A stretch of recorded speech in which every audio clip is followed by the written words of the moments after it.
Hello. This is the beautiful and powerful conclusion. Jesus takes the 12 back up to the highlands where he first set them apart, fully consecrates them as his personal representatives, and gives them their final charge before they begin their public ministry.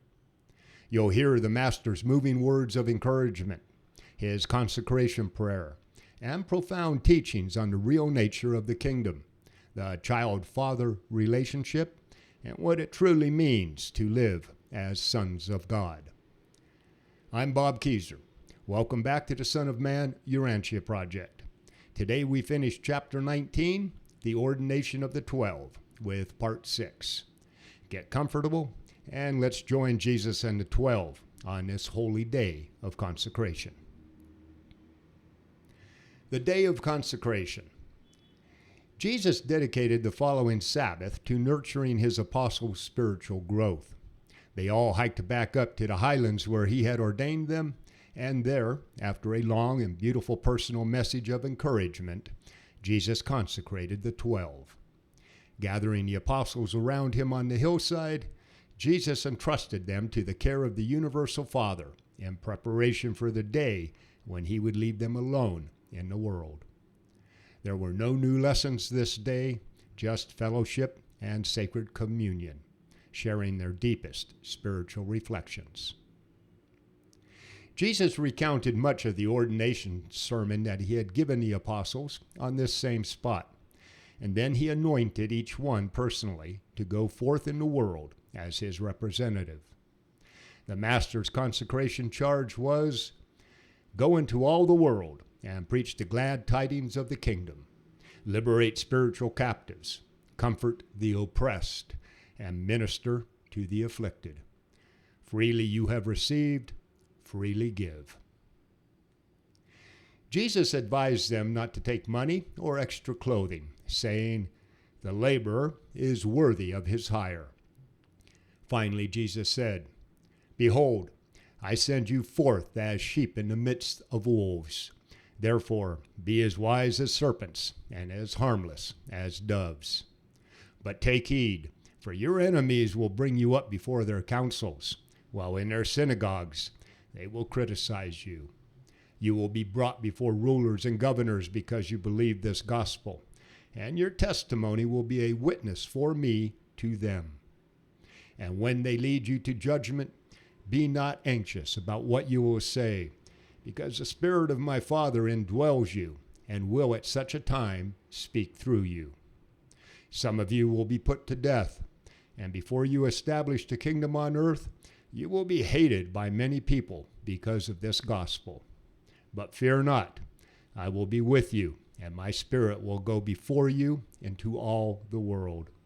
My Father's presence will abide with you while you go first to the Jews and then to the Gentiles." The evening after the consecration. That evening, while teaching inside Zebedee's house, because it had begun to rain, Jesus spoke at length, striving to inspire in the 12 what they must be, not what they must do. The apostles only understood religions that imposed material acts on believers for them to attain salvation and goodness. But Jesus reiterated that in the kingdom, people must be righteous to do the kingdom work. Many times he would repeat, "Be you perfect, even as your Father in heaven is perfect." Jesus explained that the salvation he brought to the world could only be obtained by believing, by simple and sincere faith. Jesus said, "John preached a baptism of repentance, sorrow for the old way of living. You are to announce the baptism of fellowship with God. Preach repentance to those who stand in need of such teaching, but to those already seeking sincere entrance to the kingdom, open the doors wide and bid them enter into the joyous fellowship of the sons of God." But it was a profound challenge to persuade these Galilean fishermen that, in God's kingdom, righteous by faith must precede righteous acts in daily life. Another significant handicap in teaching the 12 was their tendency to take highly spiritual and idealistic principles of religious truth and remake them into concrete rules of personal conduct. Jesus would present the beautiful spirit of the soul's attitude, but they insisted on translating his lessons into rules of personal behavior. Many times, when they did remember what Jesus said, they were almost certain to forget what he did not say. They gradually embraced his divine teachings because Jesus was all that he taught. What they could not gain from his verbal instruction, they gradually got by living with him. Now, a quick word from the heart. If these words are stirring something deep inside you, if you feel the Master calling you to a higher way of living, please take a moment to like this video, subscribe, and leave a comment about which part touched you most. Your thoughts help others find this light. And remember, peace on earth truly does begin with us. One merciful choice, one loving act at a time. Back to the story. The apostles did not realize that Jesus was dedicated to embodying a life of divine inspiration for every person of every age on every world of a far-flung universe. Notwithstanding what Jesus had told them from time to time, the apostles did not understand that while his incarnation was happening on this particular world, he was also living as an example for all the other worlds in his vast creation. Jesus did not live on Urantia to set a personal example for just the men and women of this world, but rather to establish a transcendent spiritual ideal for all mortal beings on all worlds. Thomas asked, "Master, you say that we must become like little children before we can gain entrance to the Father's kingdom. And yet you have warned us not to be deceived by false prophets or to become guilty of casting our pearls before swine. Now I am honestly puzzled. I cannot understand your teaching." Jesus said, "How long will I bear with you?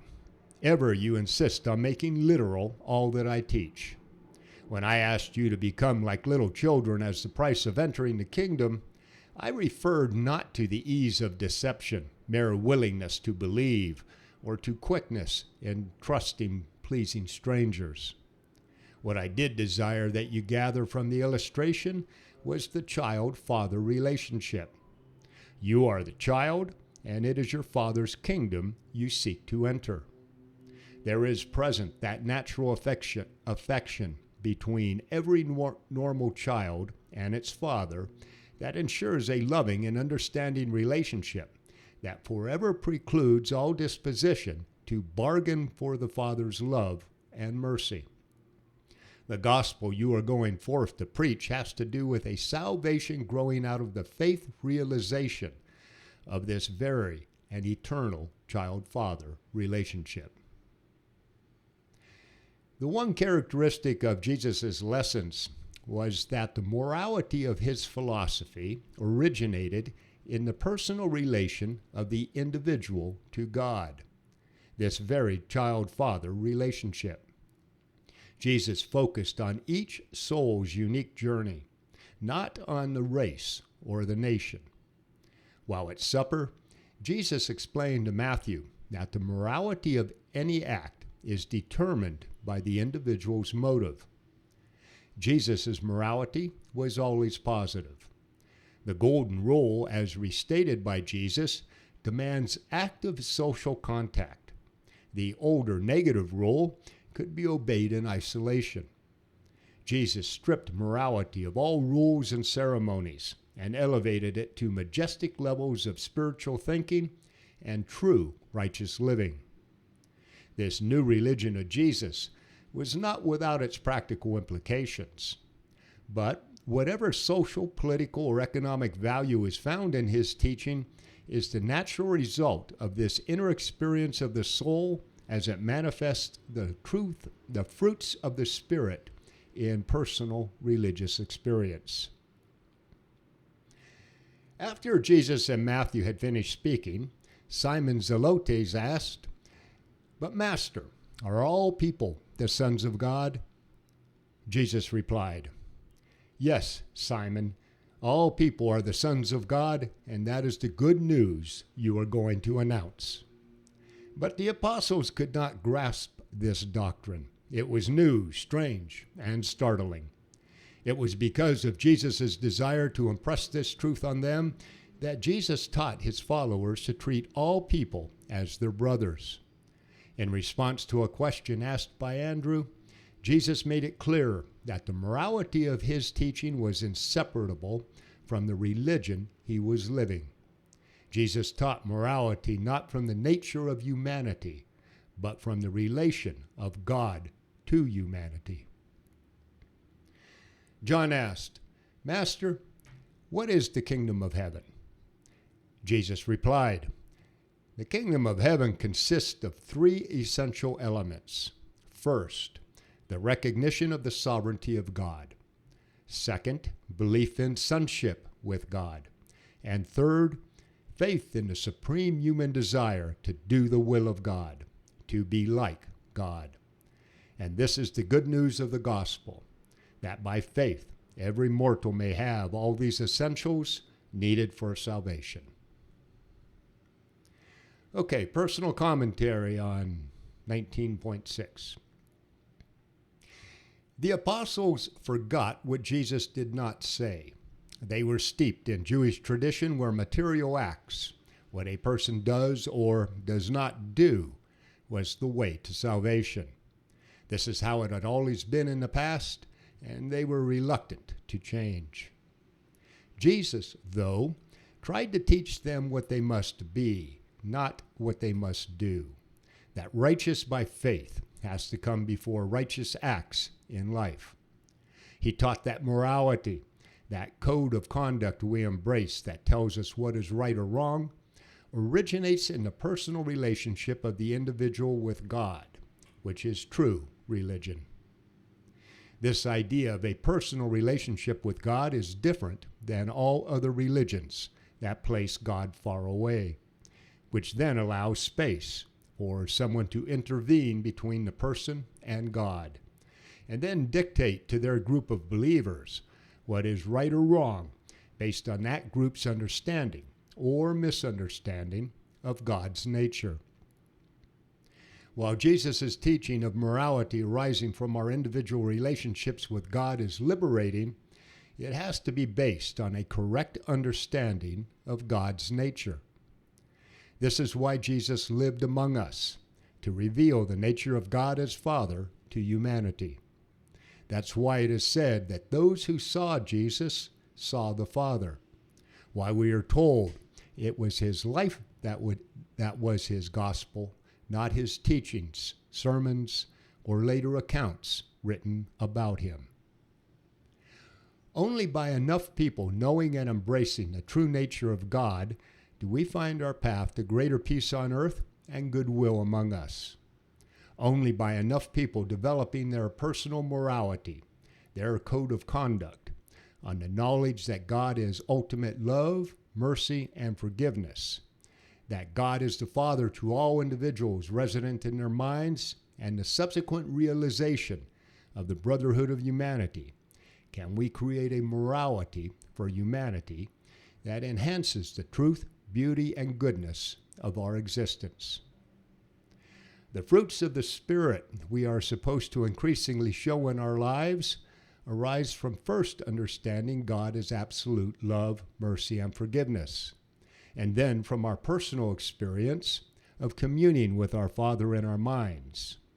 In this way, we can then enact our highest commandment, Jesus' new level of the golden rule that has us treat others not how we wish to be treated, but rather how our mutual Father would have us treat the other, with love, mercy, and forgiveness. Cultural morality does not arise from our inherent nature as humans, which is an animalistic nature we can see acted out by those believing in a God of wrath, fire, and brimstone, but rather from the accumulation of our individual relationships with a God we know as Father, exhibiting love, mercy, and forgiveness. This is our path to greater goodwill among us and eventual peace on earth. Okay, folks, that was the final part of chapter 19, the ordination of the 12. Up next, chapter 20, beginning the public work, coming soon in the playlist. If this is blessing you, please like this video, subscribe, and share it with someone who needs the Master's message right now. And don't forget, my book, Son of Man, Urantia, The Life and Teachings of Jesus from the Urantia book, is available on Amazon in both English and Spanish. Let's go live what we just heard. Love, mercy, and forgiveness in action. Godspeed, everyone. Bobby Kezer, out here.